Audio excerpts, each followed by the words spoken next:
£1.2 billion. That's the money that's been spent by Chelsea since the takeover by Todd Bowley and the Clear Lake Consortium at the end of the 2022 season.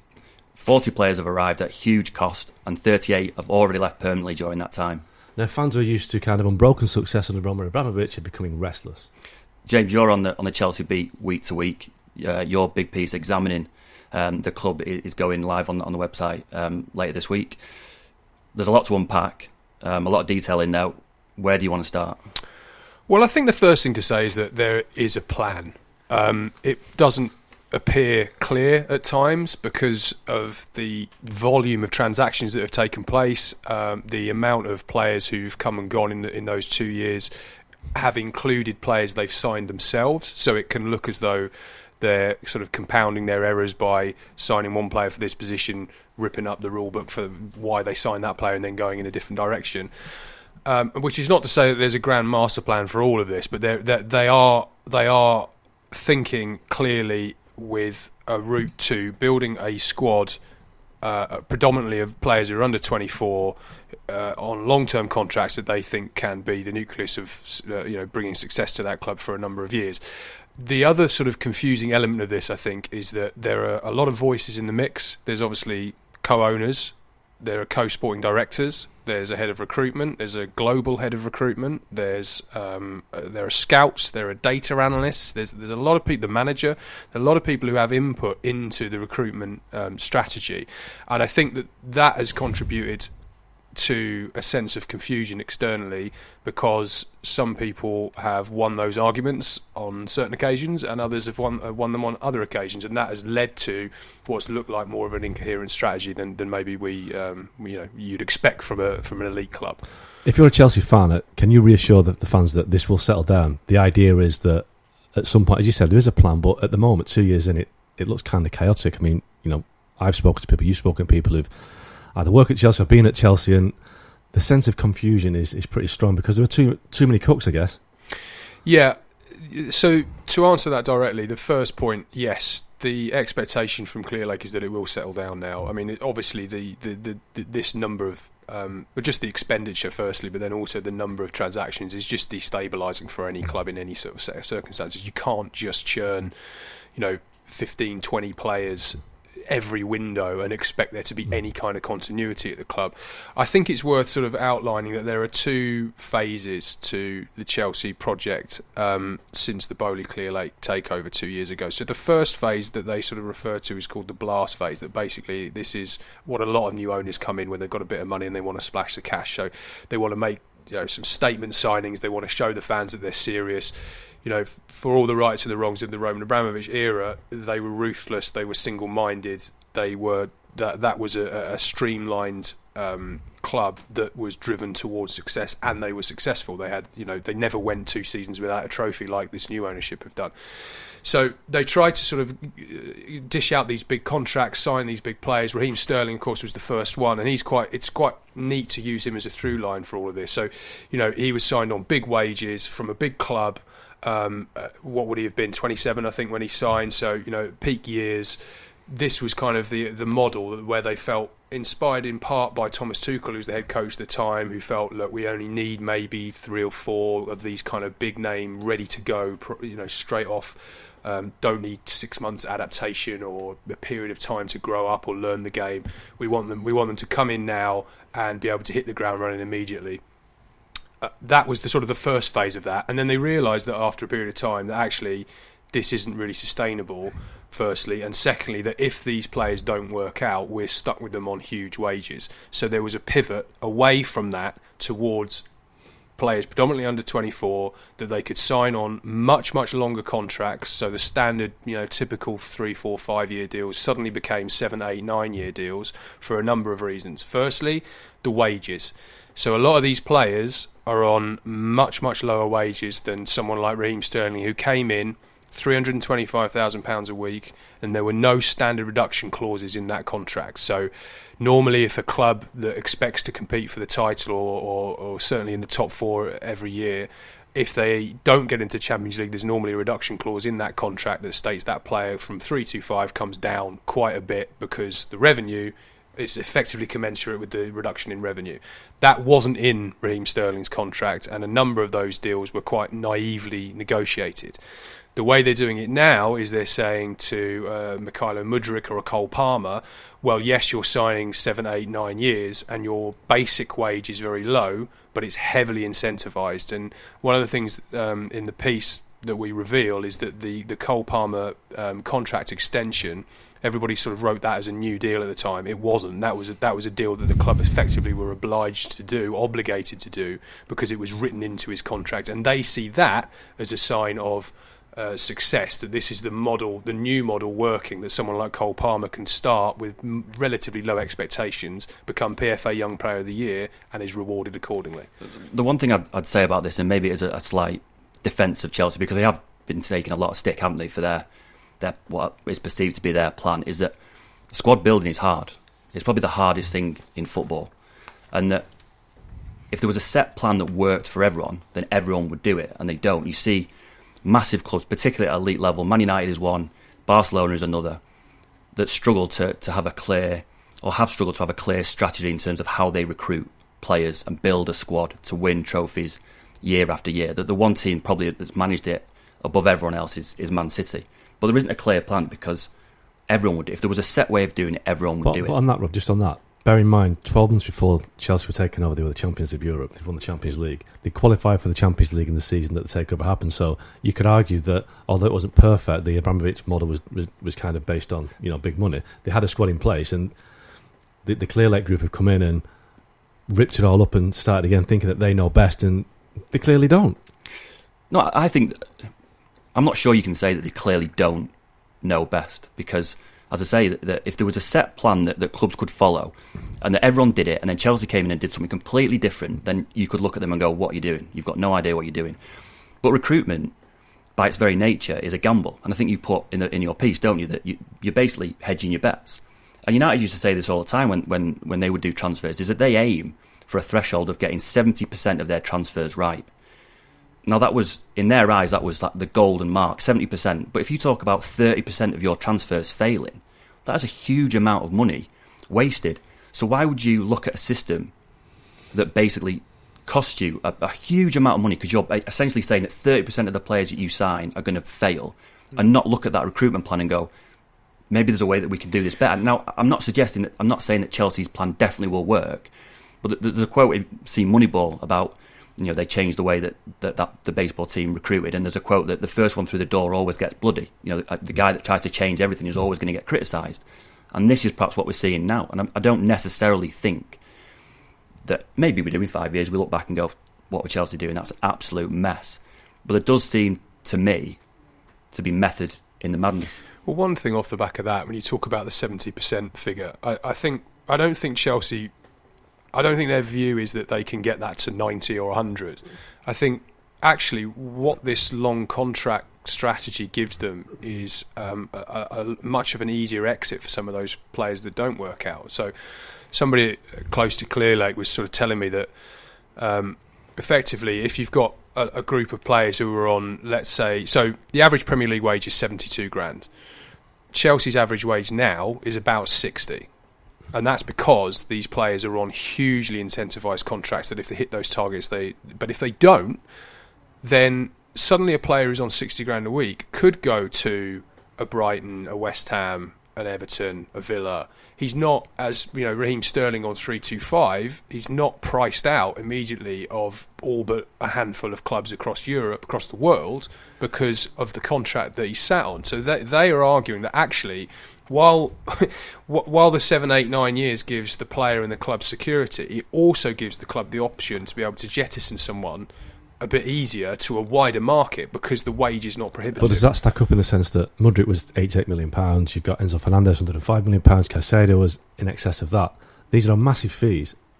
If you're on a massive fee, you're not going to go there for a low wage, because other clubs will be... Caicedo could have gone to Liverpool, Mudryk could have gone to Arsenal. Had he gone to Chelsea on a bigger fee for a lower wage and a longer contract?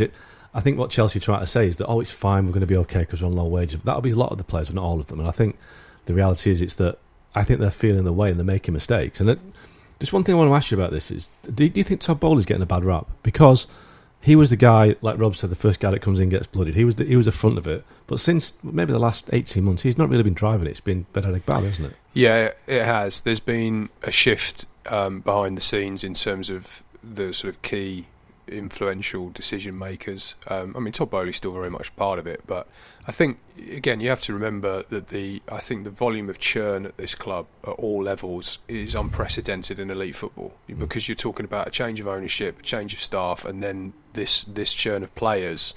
It's incredible the amount of change that there's been at that club in the last sort of 3 years.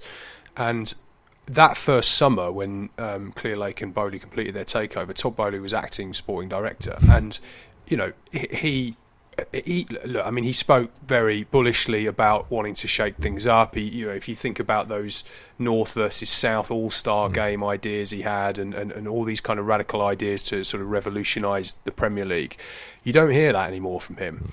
And there's a couple of reasons for that. One is that I think he's had his nose bloodied a little bit by learning, on the job as he had to in that first summer. And also I think that Clearlake have decided that they, Bedarik Bali's taken a bit more of a sort of hands-on, more prominent role, and he's certainly moved ahead of Bowley in terms of the key decision maker at the club, in particularly in the last year. So the big, I mean, there's been lots of big signings at Chelsea this summer, lots of big deals, but the one that's caught most headlines is Raheem Sterling leaving the club. I think he was prominent in pre-season. You were in America on the pre-season tour. He was involved. He was used by Maresca, and then the season starts, and he's told a day or two before the season starts, you're not in the plans. We were told, I think you've been told as well, that they were trying to get him to move to Saudi Arabia. He didn't want to go to Saudi Arabia. Felt he was being forced out of the club. So there was suggestion of a move to Man United at one point. How did he end up at Arsenal? And Chelsea, obviously, are taking the hit on that, aren't they? So this was a decision that was taken during pre-season, and Raheem Sterling played in all 6 games in pre-season, but he only started 2 of them. And I think it became clear quite early on that Maresca just didn't fancy him. Clearlake strongly deny any suggestion that any pressure was put on Maresca because of his wage, but it's easy to think that his wage would have been a factor that would have carried against him when they were weighing up whether to make him part of the first team squad or not. And again, this comes back to the data side of it. So one of the things that Bowley and Egbali sort of said privately when they took over the club was that they felt they had this fantastic analytics department that they didn't really use enough. And their internal numbers, and this is just how they feel that Jadon Sancho and João Felix, who are similar profiles of player, are better suited to what they want to do than Raheem Sterling. They're younger, they feel they've got more capacity to improve. Obviously, Jadon Sancho's not had a great time at United. João Felix has kind of gone off the boil a little bit. He's not the player that was 113 million they paid for him. He's not that player at the moment. And again, they feel, well, with the market values as they were, Sancho was 72 million for United. They've got him for 25-ish on an obligation next summer. João Felix, I think, was about 43, so come way down from the 113. So all of these metrics that they use, they feel led them to believe that Raheem Sterling is not the best winger that they could have at their disposal come September the 2nd. So they then decided to try and find him a club. Now, my understanding was that his availability was circulated for probably a couple of weeks before he went, and I think, deadline day when he moved to Arsenal, that wasn't the first time Arsenal had been offered him. But I was told that very, very late in the window, it was actually Chelsea who dropped their demands for Sterling and basically said, look, we need to get him off the books. We don't need to accept a loan fee, and we'll accept you paying less than half of his wages. So we are in this quite bizarre position where Chelsea are actually paying Arsenal around £10 million to play Raheem Sterling. And this isn't a new phenomenon, is it, though? I mean, I know that the Sterling situation will catch a lot of people's attention because he was a player signed under Todd Bowley's ownership, and now a couple of years later they're trying desperately to shift him and taking a massive hit. But you look back at what City did when they were first taken over. They did the same with players like Craig Bellamy, Adebayor, Wayne Bridge. I think all these players who they brought in to make an immediate impact, and then changed their philosophy, I suppose, and wanted to go into a more long-term plan. Did exactly the same. I remember going to watch a City reserve team game at Ashton-under-Lyne once in front of about 100 people with Adebayor and Bellamy and Wayne Bridge all playing because they were desperate to get them off the books, and they were offering them to any club that were willing to listen because they just wanted them out, and ended up paying huge amounts of money to have them play for other clubs to allow them in the future to then go and execute the philosophy that they wanted to do. So as long as it works out for Chelsea moving forward. Well, and if they've complied with the rules, and that's the big question, because my sources at Clear Lake tell me that they believe they are fully compliant for 2022-23 and 23-24. Obviously, it's 24-25 now, so we've got to see what comes there. It's hard to see from the outside how those numbers stack up. There is, in the 22-23 accounts, they include 2 hotel sales where the hotels were sold from one club under the Chelsea umbrella to another club in the Chelsea umbrella. That is currently allowed by the Premier League rules, although those 2 deals specifically haven't been ratified as fair market value. That's a separate issue. But in UEFA's context, they don't allow those kind of transactions at all. So you do start to wonder whether, if they've not been able to balance the books across 24-25, how can they possibly comply with only losing 105 million over 3 seasons, which is the PSR rule. As I say, they have consistently said they are okay, they are able to comply with every regulation, they're not sweating it. I suppose one thing to say as well, when you talk about other clubs, PSR is an issue for a lot of sides, and we talk about the churn here at Chelsea. You look at Scott McTominay leaving Manchester United. Arsenal had to sell Eddie Nketiah and they didn't have to sell Eddie Nketiah and Emil Smith-Rowe, but they did so because those academy graduates count as pure profit on the balance sheet. And if you want to be aggressive in the market and satisfy the fan demand for new signings, the shortest route to doing that is to selling the players that you produce and themselves. To that point, in your piece, I think you start off with it, Conor Gallagher. He was a lightning rod really at the start of the season. We were at the game against Man City on the opening day. Halfway through the first half, the fans are chanting his name. Now, the Chelsea fans were unhappy that Conor Gallagher was let go because he was one of their better players last year. But the reality is that, first of all, like you say, he's part of that batch of players, homegrown players, pure profit, but also he wasn't signing a new contract. So the flip side was, let him stay at the club and let him play this season and leave for nothing next year. Then who's messed up there? That would be the Chelsea owner. So I think the only issue is that was the right business plan. It's just the way they executed it in terms of saying, right, you're training with the reserve. Well, he's a good. I think the only way to cut through all of this is to kind of look at the individual cases and use them as case studies. So Conor Gallagher is a really good example, and you're right. 22 minutes into the new season, they're 1-0 down at home to Man City, and what's the name that the fans sing? It's Conor Gallagher, who's not in the matchday squad. They know he's leaving. They're not singing the new manager's name. They're not singing the club's name. They're not singing any of the players they've spent £1.2 billion on. They're singing the name of an academy graduate. And the reason they're doing that is because there's a bit of an identity crisis at Chelsea. These fans don't know what they're seeing. They don't know what they can buy into. And I think a lot of them feel that while Conor Gallagher isn't the world's greatest midfielder, he worked hard. He was one of their best players last season. He had a genuine affinity and love for the club. And yet he's been shipped out. Now, as you say, what's the responsibility? Where does that lie? Well, they only offered him a 2-year contract. And this is, again, another problem with these 7, 8, 9-year deals as a template. If, as a player, you're offered a 2-year contract with the option of a 3rd year, and everybody in the dressing room is getting 6, 7, 8, 9 years, you are kind of looking around going, what's wrong with me? What have I done wrong? And he was told that, well, look, again, my understanding, my information with that was that he was given a salary that was commensurate with some of the higher earners. So they were kind of saying to him, look, you're not getting as long a deal, but you are getting more money. So it's a better deal, really, because he's not stuck there for 9 years. So there is an argument that Conor Gallagher could have signed that contract, waited it out for a year, but he was told with Lavia, Fernandes and Caicedo that will be the midfield 3, and he wouldn't be playing every week. They brought Dewsbury Hall as well, who's the manager's son. Of course, they've got Dewsbury Hall. They've got the one thing Chelsea have got in the midfield and up front are plenty of options, and they put a lot of obstacles in place between where Gallagher was stood and the first team. And Atletico Madrid, let's not forget, are a big club in their own right. That is a fantastic opportunity for him.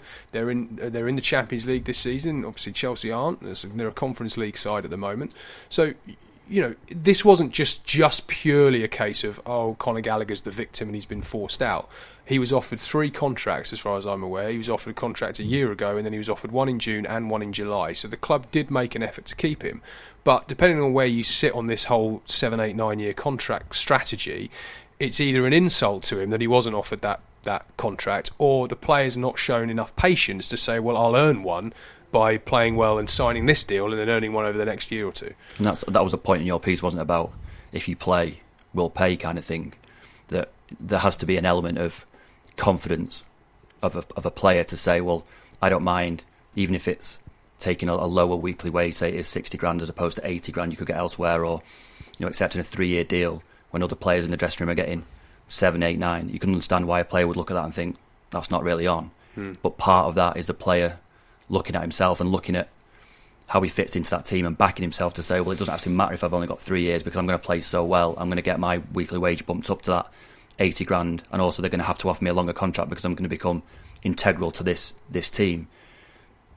The flip side of that is that players love stability, don't they? That they don't want to be bouncing around looking for contracts after a year or two. Players love money, let's be honest. They like stability, but they like a big wage packet and a decent contract. They also like stability because all it takes is one tackling training, you've done your cruise ship and that's you've done for 2 years, and then you've not got a contract and no one touches you ever again. So you can understand why that Conor Gallagher, for all I'm saying, it's important for players to back themselves. You can understand why someone like Conor Gallagher is thinking, well, why is Mudryk sat there on a 9-year deal? But I think if you're an agent, a smart agent, you say to your player, don't sign a 9-year contract, don't sign an 8-year contract, sign a 4 or 5 year contract at best, and then give yourself some flexibility. Because by signing a 9-year contract, an 8-year contract, you're pinning yourself to a club that Cole Palmer signed his extension. He deserved it. He had a great season last year. He's one of the very few bright spots.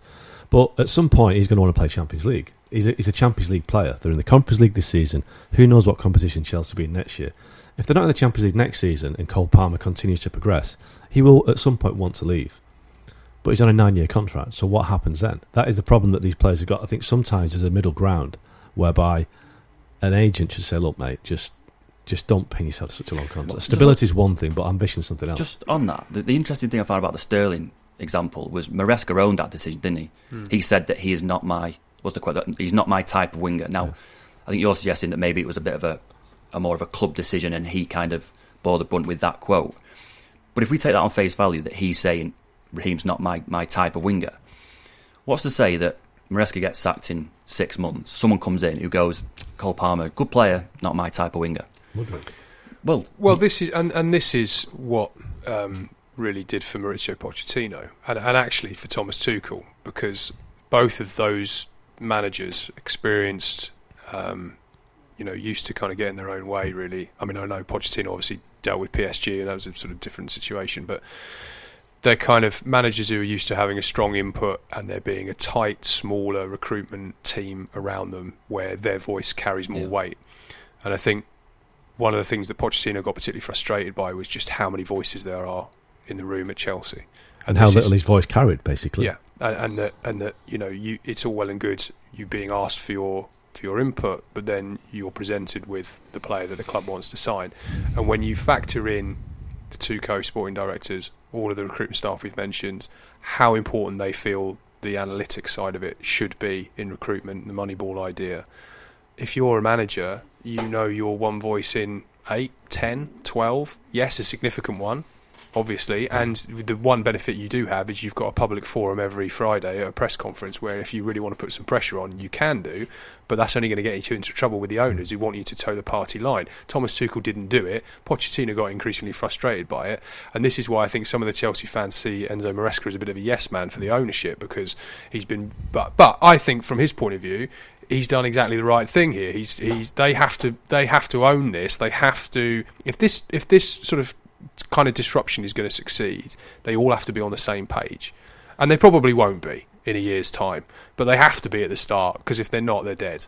They have to be at the start, and to be fair to Maresca and the ownership, they have got themselves to a place where they agree broadly with what they're doing. Now, they lose 3 of the next 5 games, couple of injuries, they miss out on they don't get a striker in January, Maresca starts maybe making the odd comment, moaning. We can see how it could potentially unravel, but let's give them let's give them their due here and say there is a plan they feel they are working towards. It has caused a lot of consternation in football, but they're innovators, and they've given us something to talk about, if nothing else. just to wrap up on Chelsea, what does success look like for Chelsea? Is it trophies, or is it the owners having a lot of players that they can basically make a profit on in years to come? Okay, so there's a short term and there's a long term answer to that. The short term answer is they need a piece of silverware in the same way that Cole Palmer is a bit of a poster boy for this methodology. So now they can say, look, he's signed this short term deal, he's played, he's progressed, he's signed a better deal. This is what we want our other players to do. They need a trophy to validate what they're doing. You think about, I always think about Mikel Arteta. He probably would have lost his job had he not won the FA Cup, because he needed that to sort of say, look, this is tangible evidence of what I can do, where we're going.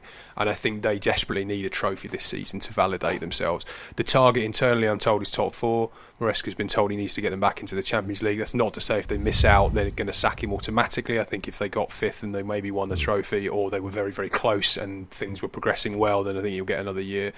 But, from a revenue point of view, and that comes to the second part of the answer, they've got to get back in the Champions League for their revenue streams. But I think ultimately the ownership, if they look to sell in 5-10 years' time, they feel that acquiring all of these individual talents and moulding them together as a squad will help the overall value of the club. Plus, the global appeal of the Premier League will mean that number will go up anyway. So, the 2.5 they spent, 2.5 billion they spent to acquire the club, plus the 1.75 in the investment, it's 4.25. What would Chelsea be available for in the market in 5 years' time? Could be 6, could be 7, could be 8, and they've made huge money, and they're the ones laughing all the way to the bank at the end.